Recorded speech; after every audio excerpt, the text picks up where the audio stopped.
Hey guys, I've done a little bit more work on my project here.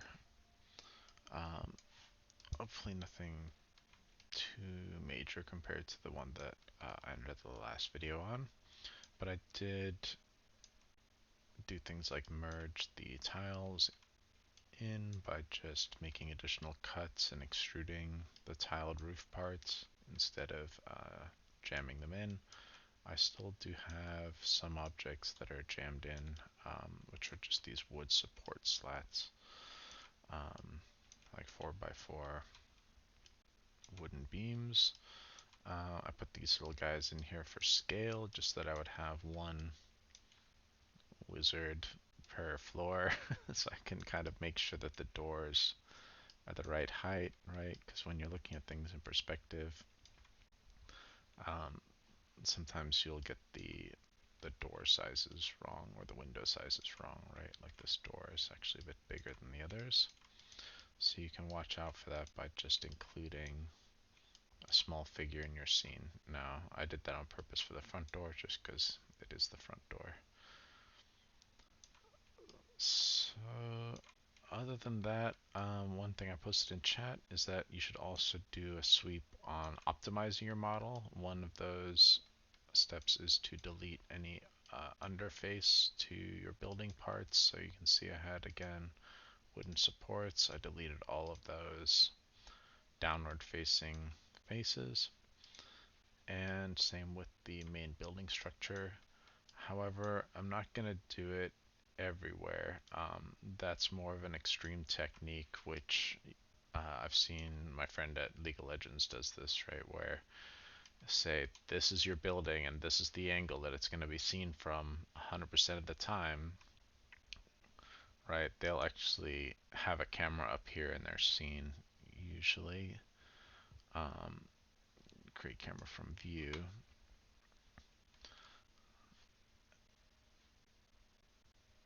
And then the camera is now perspective 1, right? And then you can have another camera.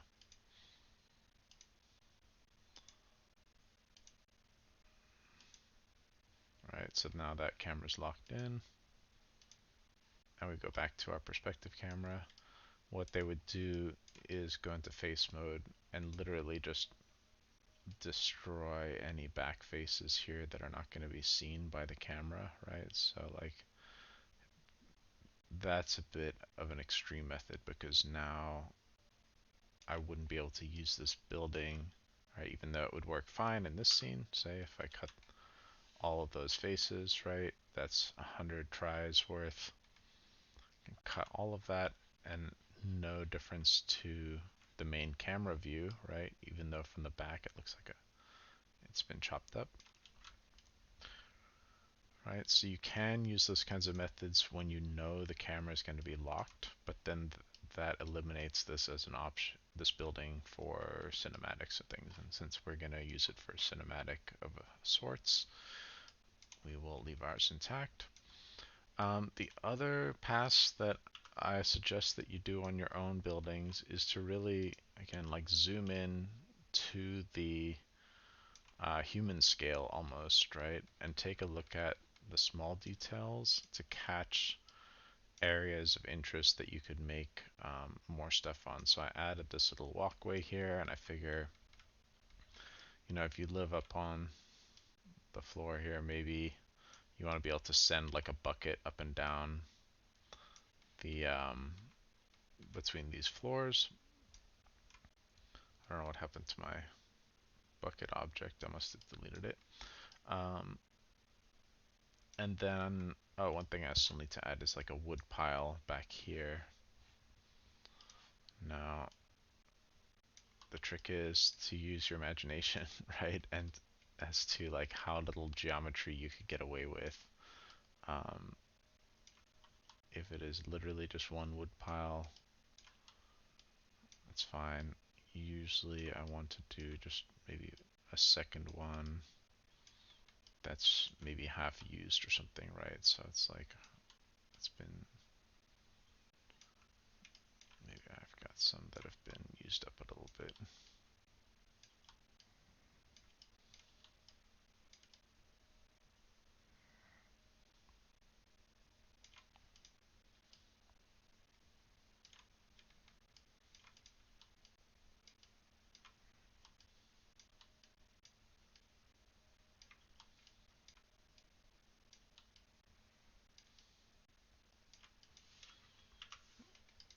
let's actually use these as our units.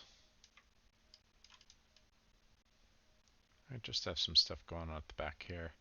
Now, this would be risky to have these just floating in space, right? Again, I need to think about bringing the faces down all the way into the ground, which is going to look a bit goofy. But I do need to be aware of where I'm going to be placing this object and if the terrain allows for any hills, right? So I've started a Unity project here, and I've got some hills and some terrain. And right now my tower is just kind of sitting out there. But when I place this object right, on uneven terrain, here's my front door. Right, I need to be aware that the ground comes up to different levels at different areas of the house. You can also see I took some measures against this back-facing bug, which has somewhat been fixed in URP, but I'm not 100% convinced yet.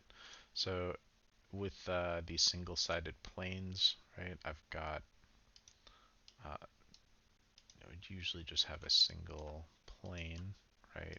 But what I've done now in this updated version is I've just made, I've duplicated those planes and I've reversed those faces using mesh display reverse. Now I'm at the unwrap stage, and I've started to take some pieces apart and put some back together. I actually started with all these wood beams and things.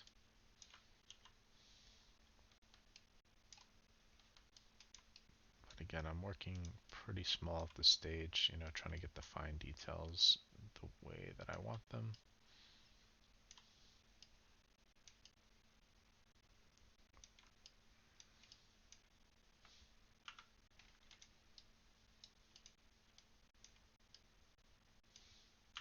And that is stuff that you might not notice on your model until you get to the UV unwrap stage, right? Because once I started to unwrap my object, I actually started noticing some extra faces, right? Some small problem areas.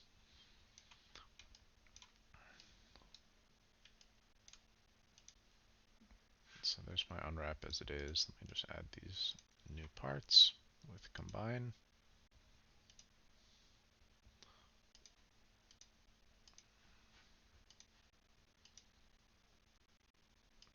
I don't want to unwrap the whole thing just because I have parts now that I've unwrapped by hand. Now typically my approach to UV unwrapping is to tackle the easiest parts first, right? The easiest to reach and the largest. So for me, it's my roof up here. I'm gonna get a nice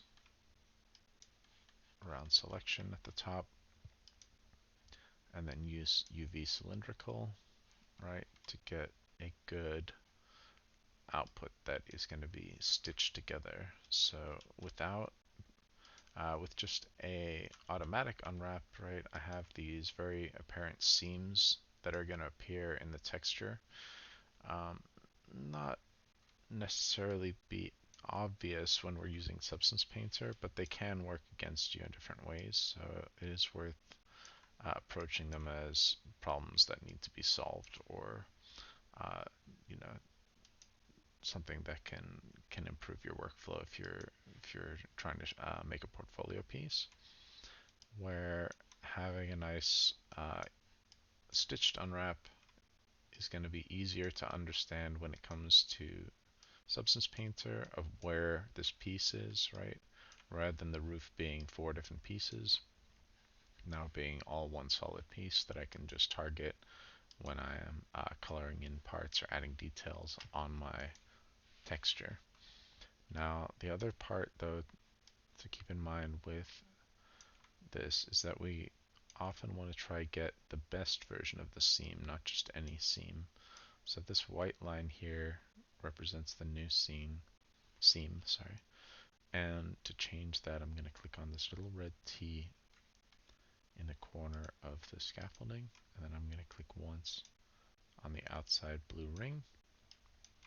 Now I can move the scaffolding around and affect uh, the placement of that seam across the object.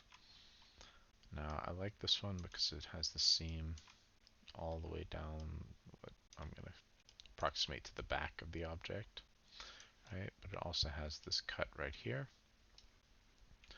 So here what I can do is go into my UV editor, take a look at what's going on here, right? And try to make some of my own cuts to solve this. So I might cut right here,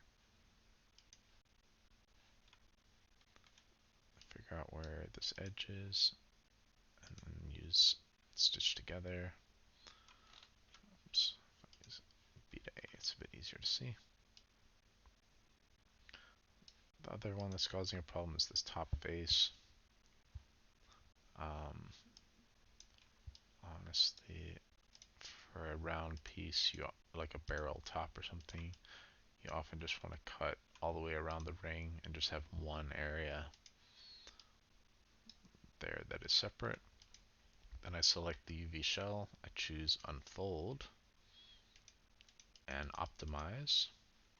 Here I can see another opportunity to stitch, so I'm going to click on these edges, sew together, sew those, and then optimize the shell. Right. So now here's my rooftop, right? So I'll use one of the other squares to move my completed UV unwrap pieces, right, as I move across the whole object, right? But also just targeting something of a complexity that I'm willing to work at for those next 5 or 10 minutes, right? Because it can be quite grueling if you try to tackle the detailed pieces right away, or all in one sitting is particularly painful. The next UV unwrapping tool you should be using is the best plane. So when I have a flat object like this flag or banner, I want to use UV best plane. Click on a plane that best represents the flattest section and hit enter. And that will give you a really nice UV unwrap, right, that I can have all in one piece. Now I'm being a bit cheeky here because I have 2 UV shells stacked on top of one another. This is going to be a calculated risk on my part. So sometimes when you have stacked UV shells, you'll get an error in certain programs, and it might have some unexpected sort of results. So same here, this is going to be like a pulley system. So I just needed a 2D section for this. Again, UV best plane, hit enter. This particular one I cut down the middle even though it is flat just for UV reasons, because I don't want such a long piece on my UV unwrap, right? So what I can plan on doing, right, is making my own cuts here.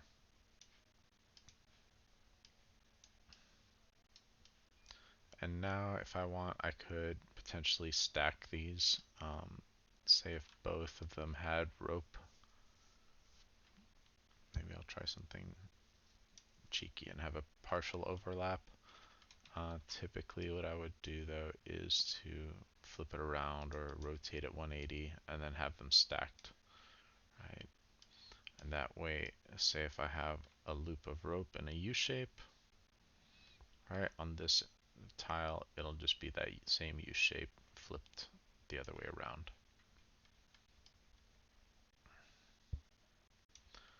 Alright, so since I've done the roof, maybe I'm gonna do the base next, just 'cause it's the next big piece and the main body of the building, so it'll set kind of the tone for how much space the rest of it might take up. Select the bottom ring by clicking a face, holding shift and double clicking to select the entire ring if you are using quads, and then shift period to grow the selection until I reach some sort of breakpoint. Here just being the bottom of the tiled roof section. So again, this one's easy. It is going to be cylindrical unwrap as well. All I need to decide is if I want to move the seam. Looks like the seam is at the back, so that is totally fine. I do want to check checkerboard mode though, actually, with cylindrical unwrap, because often I need to stretch that out on the vertical axis.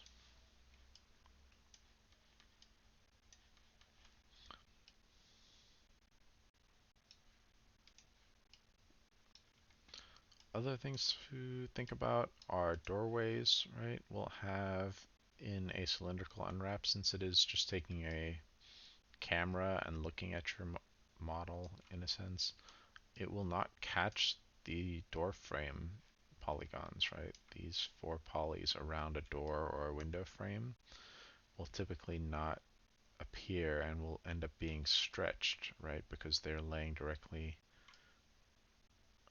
flat underneath this projection of the UVs.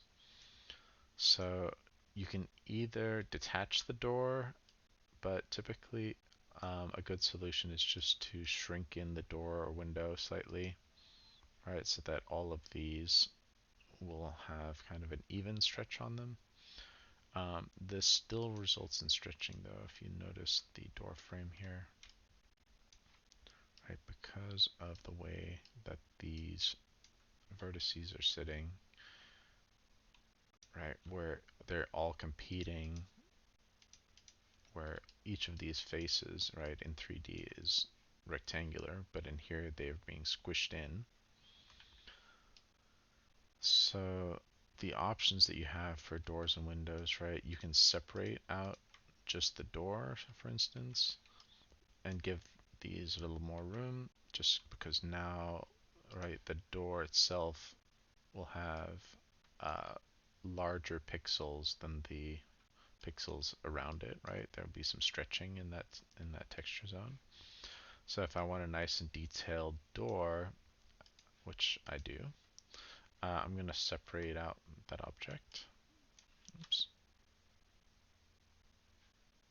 I thought I had cut those seams. I didn't select it again. So I can separate the door, right? And then by scaling up the door, I give it more pixels, right? Or say if I want to match the pixel density, or texel density we call it, of the surrounding areas, I can eyeball it. It's also showing me that my the main body here has a bit of stretching too. So doorways, typically we try to keep like to a physical minimum if we're going to have them, right? Just so that that stretching is kind of negated by how narrow the door frame itself is. Or we kind of have to live with this stretching. Alternatively, we could cut around the edge of all of these as well and separate all of this out into its own shell. But I would still need to make these cuts, right? And separate out each of these pieces, because if I separate one of these faces and optimize it, it's going to become rectangular, right? It's no longer going to have this trapezoidal shape.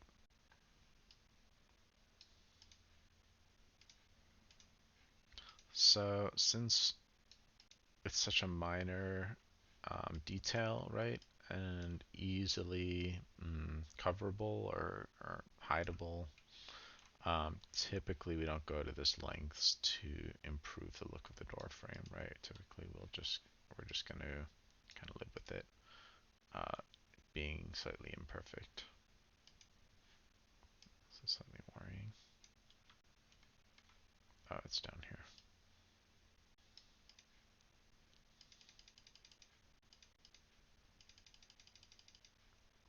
Alright, so if all of these become rectangles, it's not such a big deal that they're separate or whatever, but really now when I paint them in Substance, right, now I have to paint 4 different UV shells because they're all separated, right?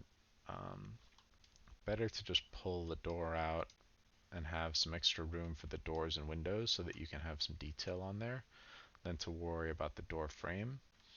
And if you've done something like I have where you exaggerated the door frame a little bit in 3D, you know, you could think of just dialing it back so that little texture area is even smaller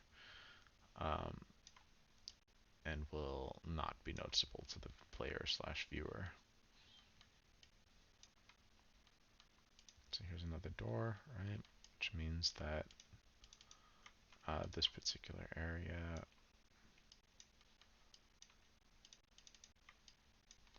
will need the same kind of treatment. Oh, interesting. That wraps around the outside. I don't want all that.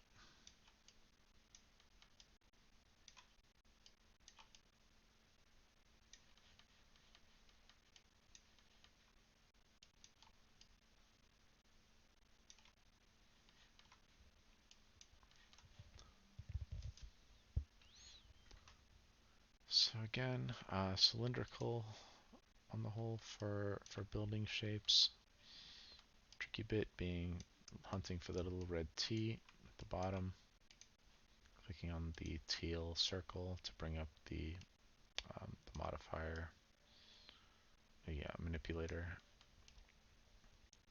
Then checking the seam on the object, that it's put it in a manageable place, right, or moving the seam.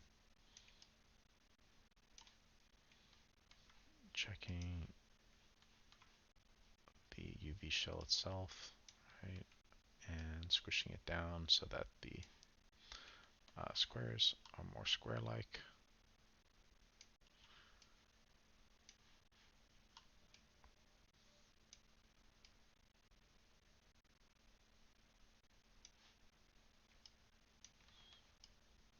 And again, then making decisions where you need to maybe remove a piece or have a piece that's going to be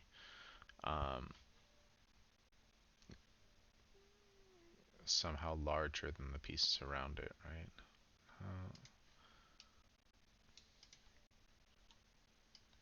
This door frame ended up a bit crooked just because I wanted to have a bit of crookedness. I can see some weird stretching issues in the front of the frame here, but a quick optimize or unfold, right, should take care of those smaller issues.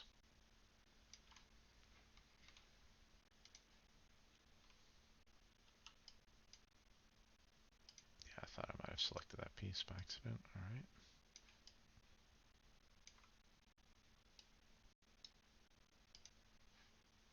Looks like it didn't quite nab that door frame this time. I guess it's the one that got away.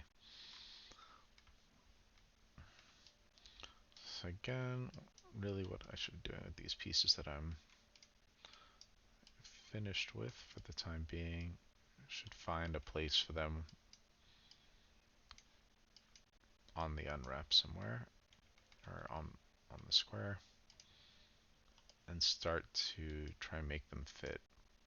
But I also want to think about fitting them in my brain. So I'm going to layer them in from bottom to top if I can.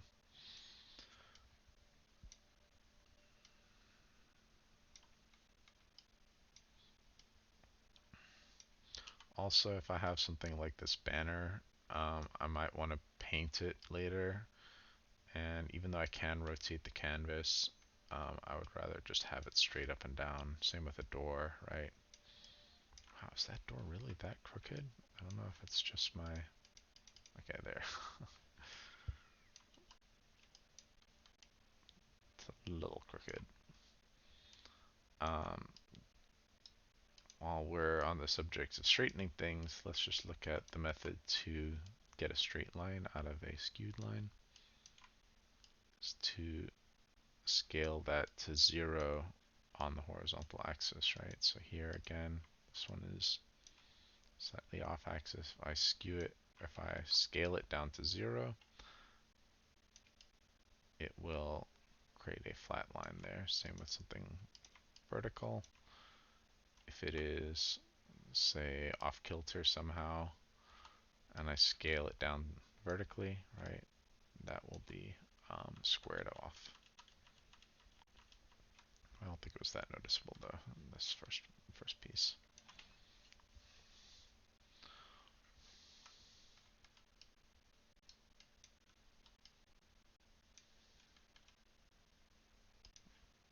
Where's the front door? There it is.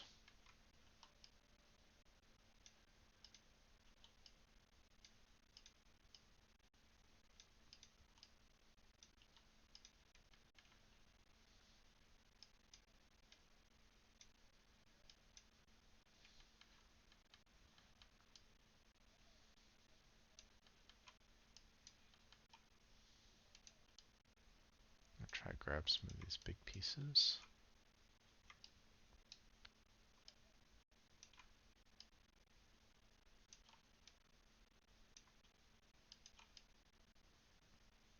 I wonder if this wood section would wrap all the way around, maybe. Now again, I'm thinking, you know, more like an engineer or an architect. Like, how would that piece be supported in?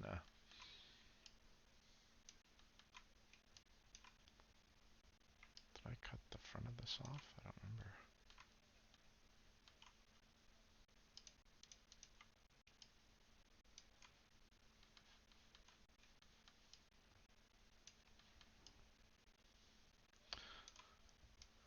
So I'm not exactly sure how I'd unwrap this. So I'm gonna show you guys the cylindrical trick to get a horizontal cylinder. Right, you can open up the um, options here. It used to give you the option to change the axis, but now you have to do it through the little red T. It's a bit worrying that I've got that it's extending this far.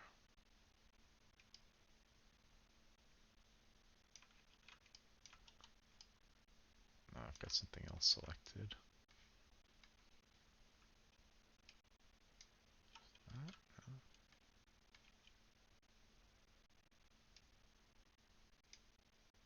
Okay, that was it.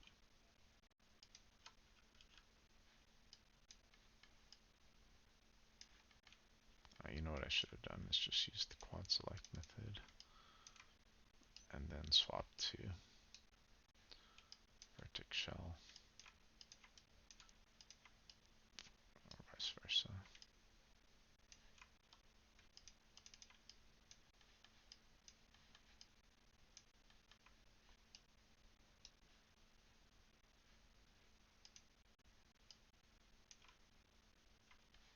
Oh,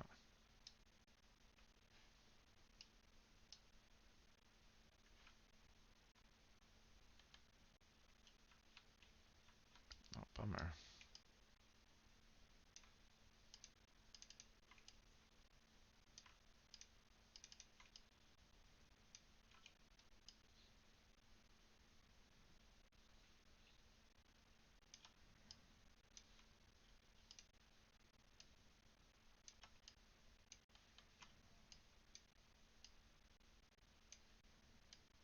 So here I'm using holding tab to paint select.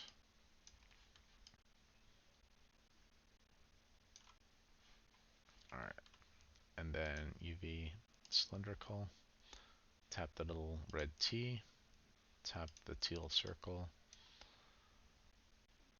let's see if holding, yeah, you can hold J as well to snap angle and rotate along the vertical axis, right, which has given me now scaffolding that wraps around the object horizontally.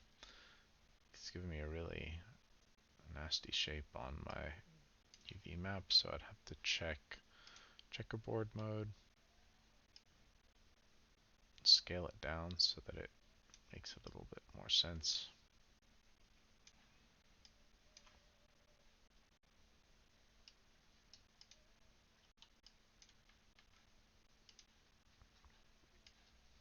And then check the seam.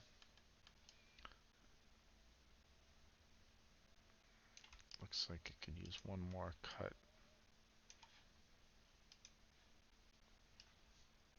And then an unfold for a strange shape and optimize. Looks like we have some pieces that are no longer cut, so or stitched, so let's stitch these on. Optimize a few times, but it looks like it's happy. Don't really need to worry about much. Oh, looks like there's a bit of stretching here. Alright, the front. So what I want to do is find another seam. Probably, where's this connecting?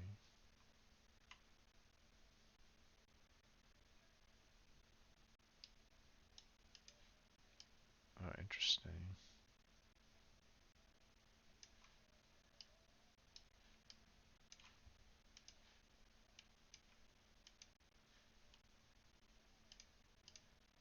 Let's try this one.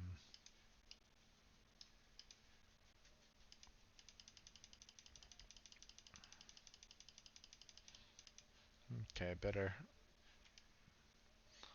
Less wobbly textures going on over there.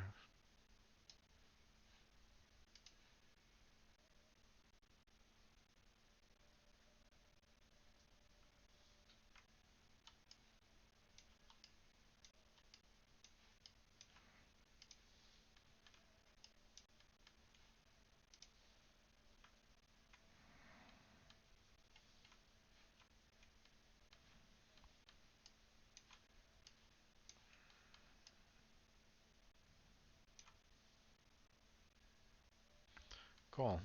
So I'll leave it at that, guys. I'll just power through the rest of this. Hopefully that gives some of you guys a leg up onto the UVing process.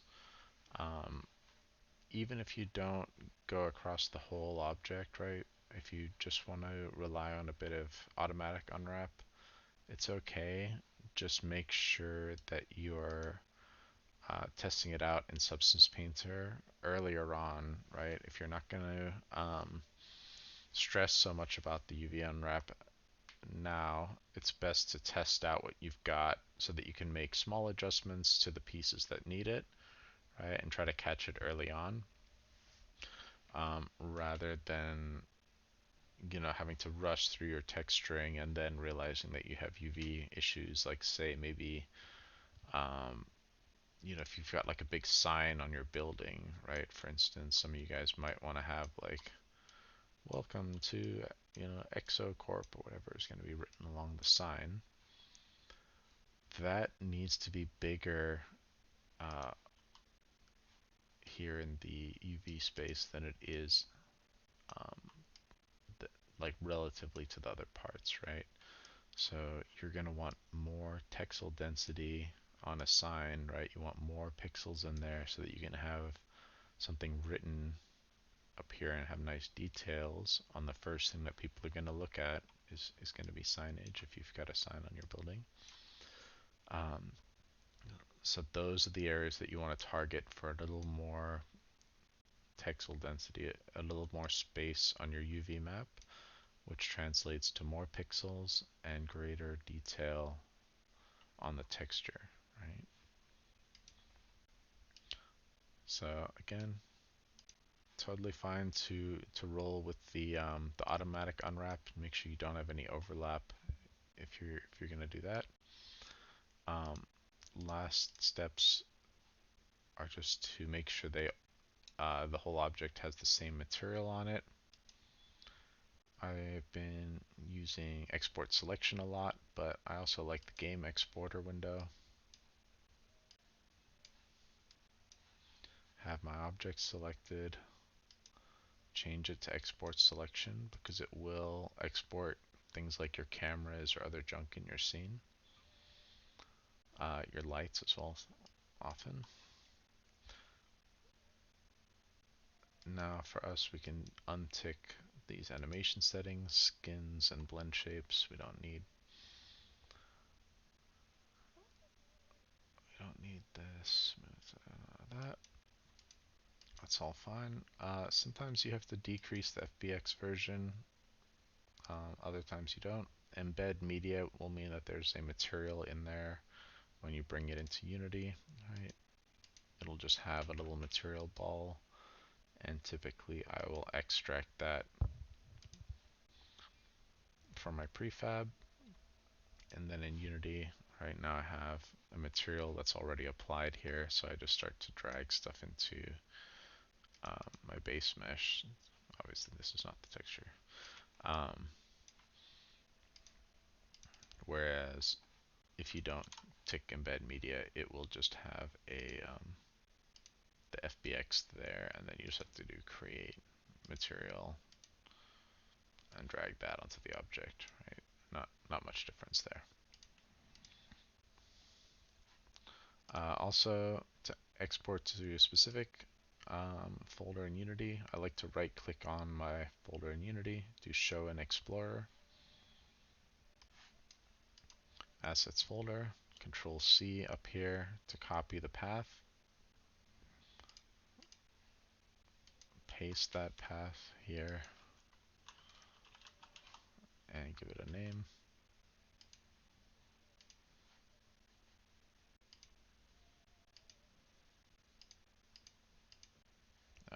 Put it in the base folder, pop it into. Now it will come in really, really small, 0.01 scale it looks like. So if I bring it up to full scale,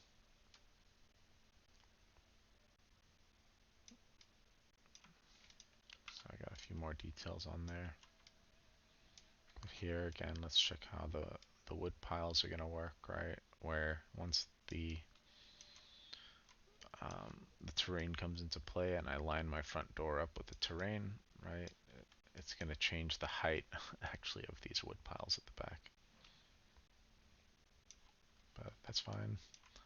These little things are going to be seed crates for raven food or whatever. Last thing I actually need to do is smooth this mesh because some of these new pieces that I created are not smoothed.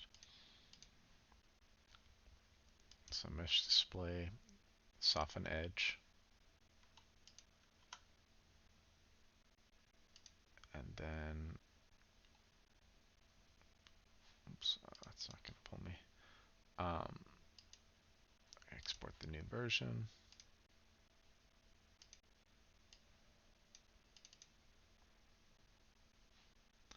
If you want to place it directly on top of a previous version, you can just drag it into the stack underneath that option and then remove it from that area. Now when I scale it up, it'll be in the exact same location, and I can just disable the previous object. And then you can see what that smooth mesh display did. Right now my railing isn't quite so sharp on the corners. But good to bring it into Unity, test it out. One thing that I might still do on this is to separate these transparent areas. I also want to make the bird cage thing here, but with transparency in Unity, I've noticed that it has some issues with having parts of an object be transparent and other parts not be, right? So something I'll have to keep in mind. But overall, it came out alright. I'm curious what it's going to look like kind of more from the ground-ish, because I'm going to be having my two characters probably fight in front of it or near it. So we'll see. Cheers, guys.